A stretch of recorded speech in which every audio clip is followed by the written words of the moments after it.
تصور وکړئ چې تاسو موبایل په یو ځای کې ایښی دی او په دې وخت کې ستاسو واتساپ او مسنجر ته میسجونه راشي او کله هم چې تاسو خپل واتساپ را خلاص کړئ هغه کس چې تاسو ته میسج را لیږلی دی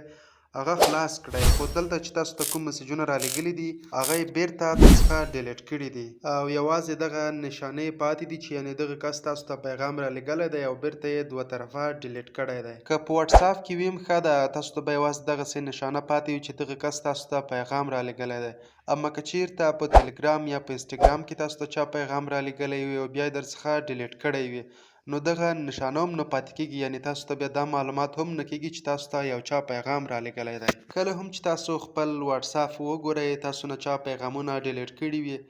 ستاسو په زړه کې یو ډول تشویش پاتې کېږي چې دغه کس به موږ ته څه را لیږلي وي یا څه خبره کول به یې غوښتل نو په نن ویډیو کې تاسو ته ما یو ډېر خوندور او زبردست اپلیکیشن د نوټیسیو په نامه باندې راوړی دی چې د هغه په اساس تاسو کولی شئ هغه ډیلیټ شوي میسجونه که هغه په واتساپ کې وي که په انسټاګرام کې وي تلګرام کې یا هر بل کوم پلیټفارم کې وي چې تاسو ته څوک پیغام راولیږي او بیرته یې ډیلیټ کړي نو اوس تاسو د دغه اپلیکیشن په ذریعې سره هغه بالکل په ډېرې اسانۍ سره کتلی شئ نو راسره ویډیو تر اخره پورې وګورئ او که چېرته مو چینل نه وي سبسکرایب کړی ضرور درسره سبسکرایب کړئ د دغه اپلیکیشن د ډاونلوډ کولو لپاره به تاسو راشئ پلی سټور ته او په پلی سټور کې به ورته ولیکئ چې نوټیسیو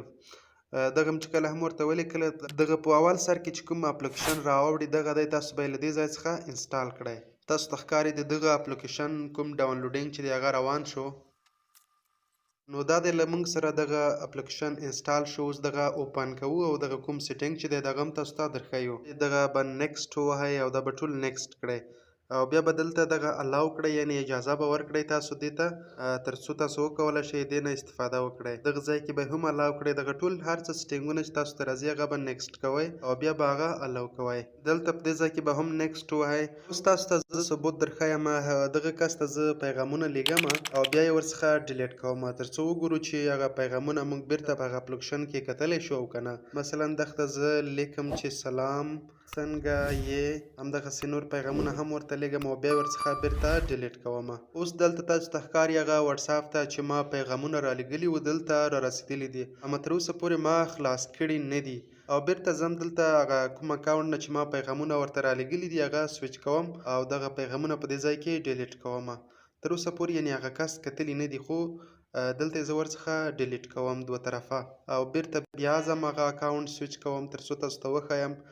چې هغه پیغامونه ډیلیټ شوي دي یعنې تاسو ته ښکاري this message was deleted یعنې موږ تر اوسه پورې دغه پیغامونه کتلي نه دي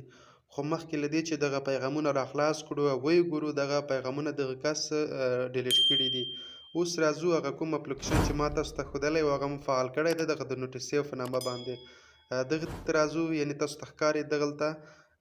دې کس موږ ته پیغامونه را لیږلي وو او 4 میسجونه دي دغه د احسان په نامه واتساپ څخه ما بل ته میسجونه لیږلي وو سلام څنګه یې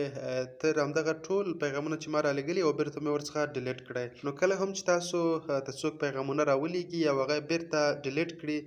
خدای وکړي چې هغه په څو ثانیو کې تاسو څخه ډیلیټ کړي اما بیا هم تاسو کولی شئ په دې طریقې سره وګورئ او دا تر هغه پورې به تاسو سره دغه پیغامونه په دې ځای کې پاتې کېږي تر څو چې تاسو ډیلیټ نه کړئ اوس که تاسو ته په واتساپ کې په تلګرام کې یا په مسنجر کې یا په کوم بل هر پلیټفارم کې تاسو ته څوک میسجونه را ولیږي او بیرته یې درڅخه ډیلیټ کړي نو هیڅ د تشویش خبره نه ده او تاسو په همدې طریقې سره کولی شئ بیرته وګورئ په دغه اپلیکیشن کې زموږ نننۍ ویډیو همدومره وه تر بیا چې به ستاسو لپاره راځم درڅخه اجازت اخلم د الله په امان